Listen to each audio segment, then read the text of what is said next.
La parole est à la Défense pour la duplique. D'abord, je voudrais dire tout le plaisir que j'ai à discuter avec Luc, parce que si nous étions d'accord, nous ne serions... Alors, est-ce qu'on peut mettre le micro plus fort? Je veux dire, simplement, je me réjouis profondément de discuter avec Luc Ferry, y compris dans les accords, car si nous étions d'accord, lui ni moi ne pourrions justifier notre emploi ce soir. Alors, Luc Ferry dit, je reprends un mot, c'est trop beau pour être vrai. Mais Luc Ferry, c'est trop beau pour être vrai. Pourquoi? De pouvoir vivre. Il y a un film canadien qui raconte l'histoire d'un homme qui se fait euthanasier. Pas croyant. Alors on fait venir les amis, on va faire la fête pour évoquer les souvenirs, mais personne ne croit, et il se fait euthanasier, il a 70 ans parce qu'il a un cancer. Il décide de se faire euthanasier. Mais c'est une tristesse à mourir, pour le coup. Comment peut-on être joyeux? Comment peut-on vivre dans la joie? On voit que c'est complètement artificiel. Il n'y a qu'un film qui peut nous faire croire une chose pareille. Je vais quitter les miens et je vais me réjouir quelques instants en évoquant un moment de bière au café du coin il y a 20 ans. Mais qu'est-ce que c'est que cette histoire? C'est pas sérieux. Donc qu'est-ce qui est beau, trop beau pour être vrai? Ce qui est trop beau pour être vrai, c'est que l'on puisse vivre ainsi, sans espérance précisément.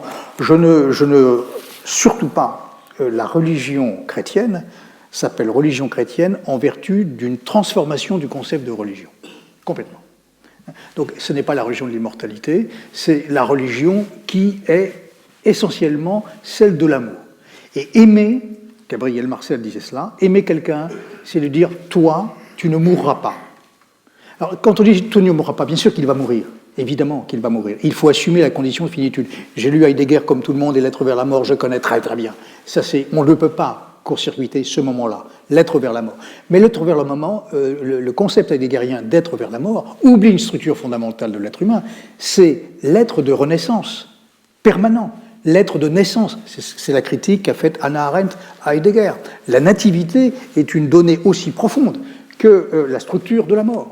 Donc nous sommes toujours en naissance, en train de naître. Alors donc, je dis c'est trop beau pour être vrai parce que je ne peux pas exonérer de l'expérience philosophique les moments de naissance et de transformation successives. Je ne cesse de naître à moi-même, je ne cesse de me transformer.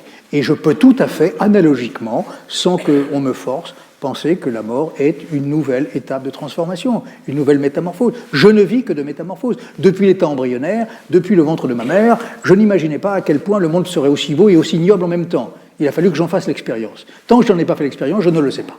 Donc, je suis simplement dans l'attente d'une succession de métamorphoses. Ça, c'est un premier point. Le second point que je voulais relever à l'instant, suite aux très bonnes remarques de Luc Ferry, très profondes, hein, je le dis sans flagornerie, sur les guerres de religion. Je ne suis pas sûr du tout que l'on puisse parler des guerres de religion chimiquement pures. C'est beaucoup plus complexe que cela. Ce sont des guerres ethno-religieuses, économico-religieuses, politico-religieuses. La guerre de religion chimiquement pure n'existe pas, n'a jamais existé. Ce qui se passe à Daesh n'est pas simplement une guerre de religion, c'est une guerre économico-matérielle de bandes de criminels religieux en même temps, qui trouvent dans le Coran des sourates qui viennent justifier, et de fait il en est, qui viennent justifier les situations terroristes qu'ils sèment. Mais ce ne sont pas des guerres de religion. Comment ?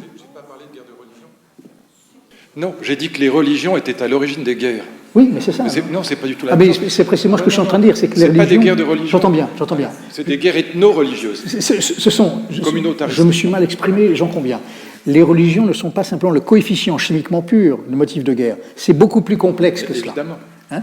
Donc, le mot, les religions... Alors, évidemment, les religions sont impliquées dans les guerres. Pourquoi? Parce que ce sont des sphères de l'absolu. Staline aussi, c'est un homme de l'absolu. Il fait guerre, il y a 80 millions de morts. Il n'y a pas de religion et pourtant il y a 80 millions de morts. Hein? Donc il y a là aussi un vrai problème. On n'a pas attendu la religion pour faire les goulags. Enfin, je veux dire, c'est quand même quelque chose d'incroyable. Hitler, c'est Gott mit uns, mais c'est tout. Il tue les chrétiens et les juifs, et les tziganes et les homosexuels. Donc il y a, à mon sens, quelque chose de beaucoup plus profond dans l'extermination qui tient, alors, effectivement, à l'ambiguïté du mot absolu. Feuerbach disait... cette phrase qui est évocatrice, je ne suis évidemment pas d'accord, mais je pense qu'elle pèse. La foi et l'amour sont incompatibles. Quand vous avez la foi, vous voulez convertir l'autre, ou vous voulez qu'il soit comme vous. Donc, il n'y a plus d'amour. Sauf que, dans le christianisme, la foi, c'est la foi en l'amour. Et donc, si vous dites cela, le motif feuerbachien tombe. Autrement dit, tant que vous n'avez pas mis, qui vous le faites, hein, tu le fais, Luc, toi aussi, comme le Grandré, etc., quand on met l'amour au centre, alors la foi devient au contraire tout à fait intelligible. Tant qu'il n'y a pas de l'amour, la foi n'est pas intelligible, car elle est justement passage à l'autre, continuellement. Et d'ailleurs, le dialogue que nous avons, c'est toujours un passage à l'autre. Il ne faut que de l'amitié pour pouvoir dialoguer et estimer que dans le dialogue, il peut se passer quelque chose de nouveau, quelque chose que nous n'aurions pas prévu. Sinon, nous sommes de purs égocentrés. Voilà. Et dans le dialogue, il y a un événement nouveau et c'est ce que nous essayons de faire. Donc la foi en l'amour, c'est quelque chose. Alors, je ne suis pas sûr que je puisse m'approprier totalement ce que tu dis, Luc, sur... Ce qui compte pour moi, c'est l'amour, la doctrine de l'amour. Je n'ai pas besoin de Dieu pour ça. Alors, je vais venir sur le concept de besoin. D'abord, l'amour n'est pas une doctrine. L'amour n'est pas une doctrine, en tout cas pas pour le christianisme. Il n'y a pas de doctrine de l'amour d'abord.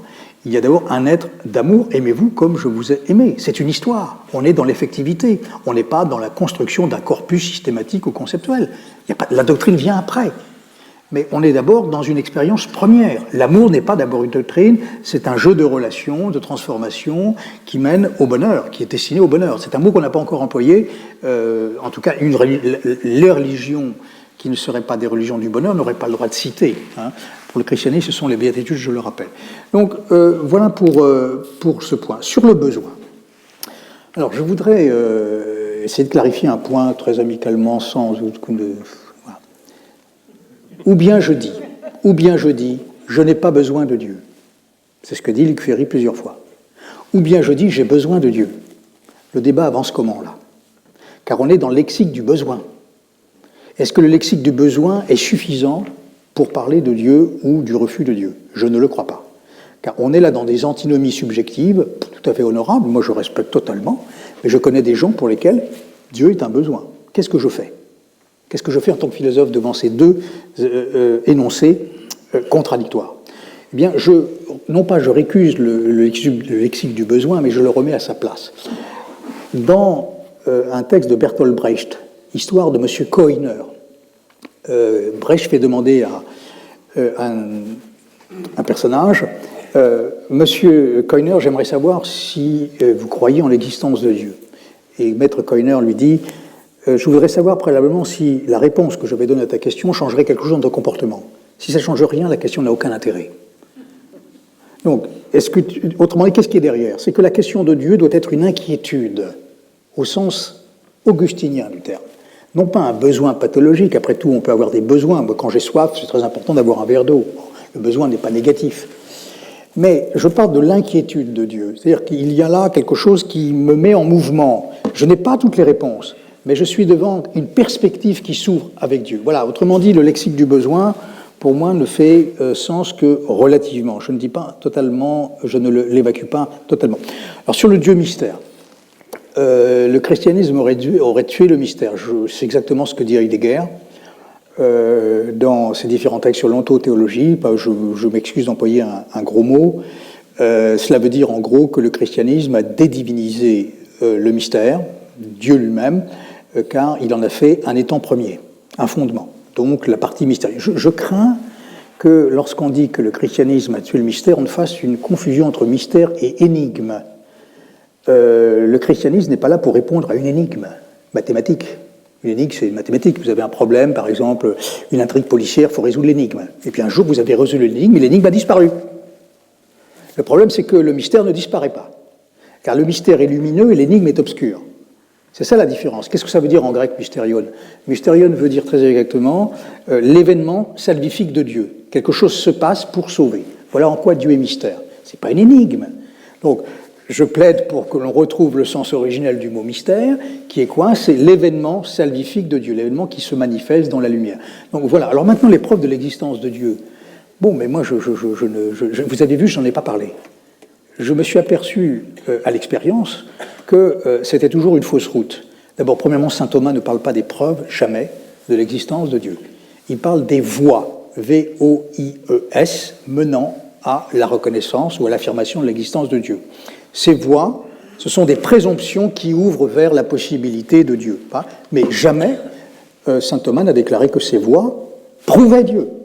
Mais elles mettent sur la voie de sa reconnaissance. Donc c'est pourquoi j'ai évité, même avec d'autres débats, j'évite d'en parler parce que le mot preuve n'est pas du tout un mot que Thomas emploie.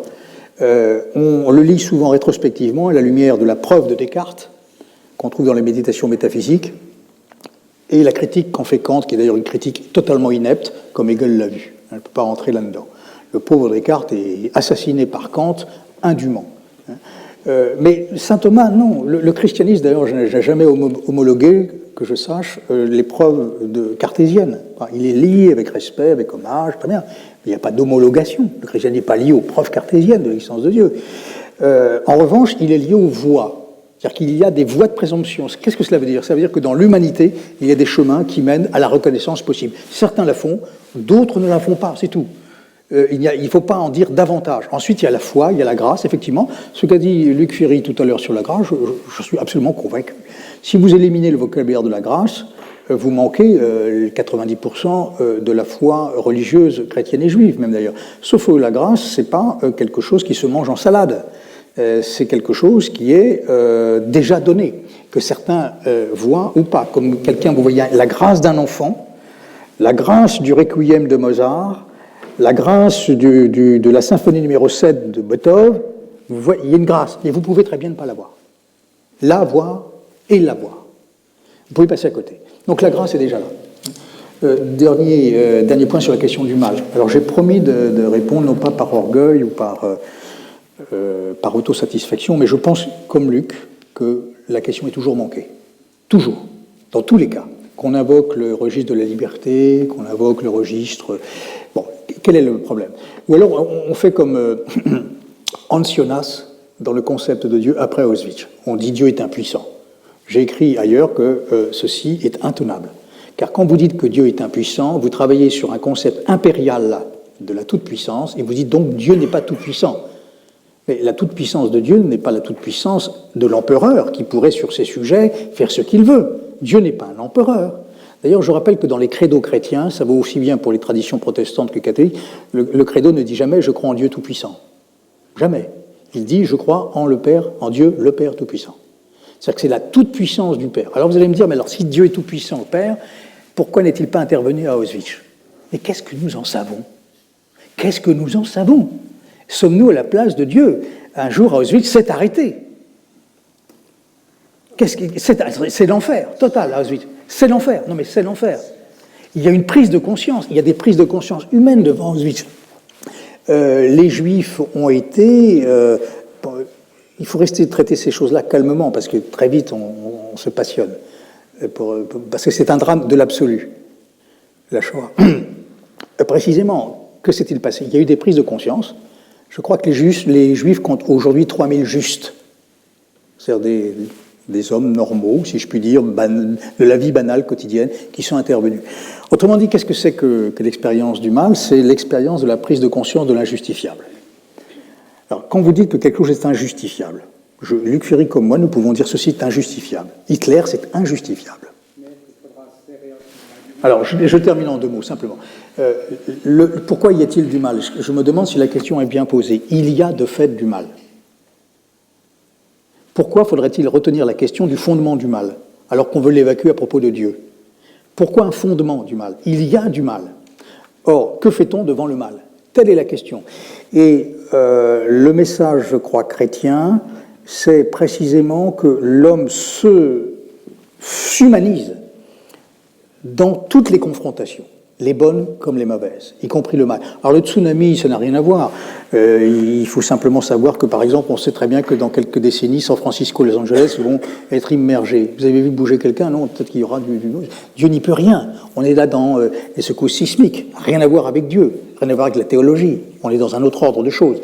Mais le mal n'est pas créé, justement. C'est là que le problème que nous nous posons, c'est que le mal n'est pas créé, il est décréation. Il est destruction. Donc, qu'est-ce que c'est que le mal? C'est précisément ce qui fait que nous ne pouvons plus parler. Et lorsque nous pouvons parler, le mal n'est pas vainqueur, précisément. La prise de parole, le mal n'a pas le dernier mot. C'est lorsque, précisément, il a le dernier mot, c'est-à-dire que nous ne pouvons plus parler. Voilà. Autrement dit, qu'est-ce que nous faisons devant le mal? Eh bien, et Dieu... Si nous confessons Dieu, tout le monde n'est pas obligé de croire en Dieu, mais je termine, Monsieur le Président, ceux qui pensent Dieu jusqu'au bout pensent que ceux qui sont à l'image de Dieu, imago Dei, affrontent de toute éternité tous les possibles, et se construisent et s'humanisent et deviennent Dieu, vous serez comme des dieux, dans la confrontation de tous les possibles, y compris le mal. Alors le mal, c'est une détresse, mais nous avons en nous la possibilité de lutter contre cette détresse de façon non fataliste. Si nous sommes fatalistes, comme dans les stoïciens sont hyper fatalistes, ils ne peuvent rien faire, simplement anticiper, ils ne peuvent pas agir. Le christianisme est celui qui donne une réponse de transformation de la situation du mal. Le mal est là, et Dieu n'y peut rien lui-même, il est là. Et donc le chrétien est mobilisé dans la tâche de transformation du mal. Voilà la seule réponse possible, c'est que rien ne nous est épargné des possibles de l'être et du néant, rien ne nous est épargné de cela. Je voulais terminer, mais je crois que je vais... Donc j'arrête. Pourquoi m'as-tu abandonné? Non, c'est une citation du psaume 22 que le Christ fait, parce que c'est le début du psaume, la fin du psaume, c'est « Tu m'as sauvé ». Donc quand le Christ reprend cette citation des psaumes 22, c'est parce que précisément il invite son interlocuteur à lire le psaume en entier, « Tu m'as sauvé, et maintenant je suis enfin entre tes mains ». Voilà. Merci beaucoup au procureur et à l'avocat de la défense.